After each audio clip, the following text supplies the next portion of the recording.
हाँ भैया बहनों, गुड मॉर्निंग। आइए आज के वीडियो में हम लोग सीखते हैं अणु सूत्र से मोलानुपाती सूत्र कैसे ज्ञात किया जा सकता है। वास्तव में मोलानुपाती सूत्र का जो सूत्र होता है वो है अणु सूत्र बटे यन, जहाँ यन उस अणु में उपस्थित परमाणु की सबसे छोटी संख्या है।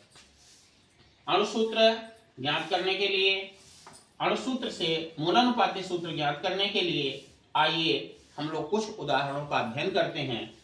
सबसे पहले हम देखते हैं ग्लूकोज C6H12O6। इसमें आप देख रहे हैं कि H12 है, कार्बन और ऑक्सीजन ये 6 की संख्या में है, अर्थात इसमें से सबसे छोटी जो संख्या मिल रही है वो 6 है, अर्थात n का मान 6 होगा।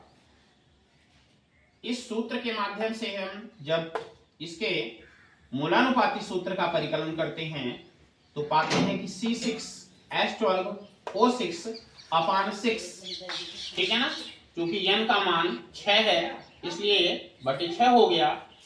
6 एकम 6, 6 दूनी 12 और 6 एकम 6, अर्थात इसका जो मोलानुपाती सूत्र बन रहा है CH2O।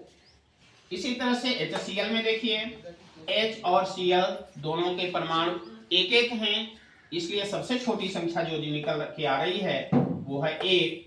HCl एक है और यहाँ बटे में भी 1 है। इस तरह से इसका जो मोलानुपाती सूत्र होगा अणु सूत्र के समान ही रहेगा, इसमें कोई परिवर्तन नहीं आएगा।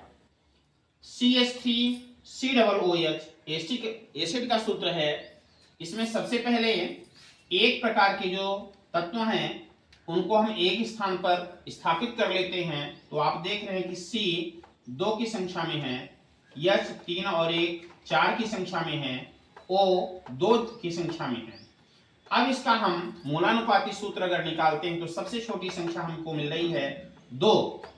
ये n का मान हो गया, n का मान यहाँ नीचे रख दिए और इस तरह से डिवाइड करने पर हमको मिल रहा है 2 एकम 2, अर्थात कैंसिल हो गया, ये 2 दूनी 4 और 2 एकम 2, अर्थात इसका जो मोलानुपाती सूत्र निकल रहा है CH2O। CH4 मेथेन में आइए देखते हैं। कार्बन का एक ही परमाणु है इसलिए इसमें n का मान 1 हो गया। इस तरह से n का मान हमने नीचे रखा, इसको डिवाइड किया, कैंसिल किया, तो ऐसी स्थिति में मोलानुपाती सूत्र अणु सूत्र के ही समान प्राप्त हो रहा है। भैया बहनों, ये जहां कहीं भी आप n का मान 1 पाएंगे ऐसी स्थिति में अणु सूत्र और मोलानुपाती सूत्र समान रहेंगे।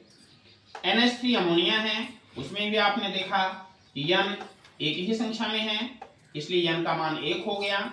डिवाइड करने पर वही चीज हमें प्राप्त होगी जो अणु सूत्र में है।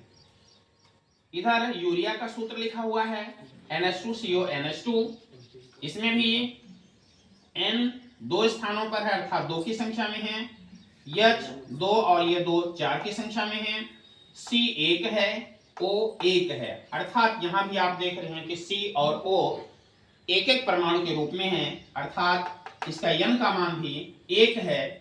डिवाइड करने पर हमें मिल रहा है वही चीज जो अणु सूत्र में था, ठीक है। इस तरह से H2SO4 सल्फ्यूरिक एसिड है।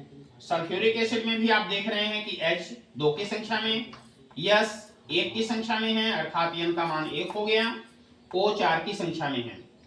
इस तरह से 1 से अगर डिवाइड किया जाएगा तो सेम रहेगा, कोई परिवर्तन नहीं आएगा और मोलानुपाती सूत्र वही प्राप्त हो रहा है जो अणु सूत्र है। प्यारे भैया बहनों, यह विधि आपको बिल्कुल सरल सी लगी होगी, एकदम सरल विधि है, एक नजर में आप पूरा समझ जाएंगे।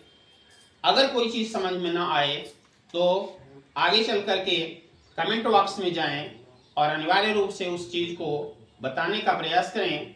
आपकी समस्याओं का समाधान अवश्य किया जाएगा। लाइक, शेयर और सब्सक्राइब करना न भूलें। धन्यवाद।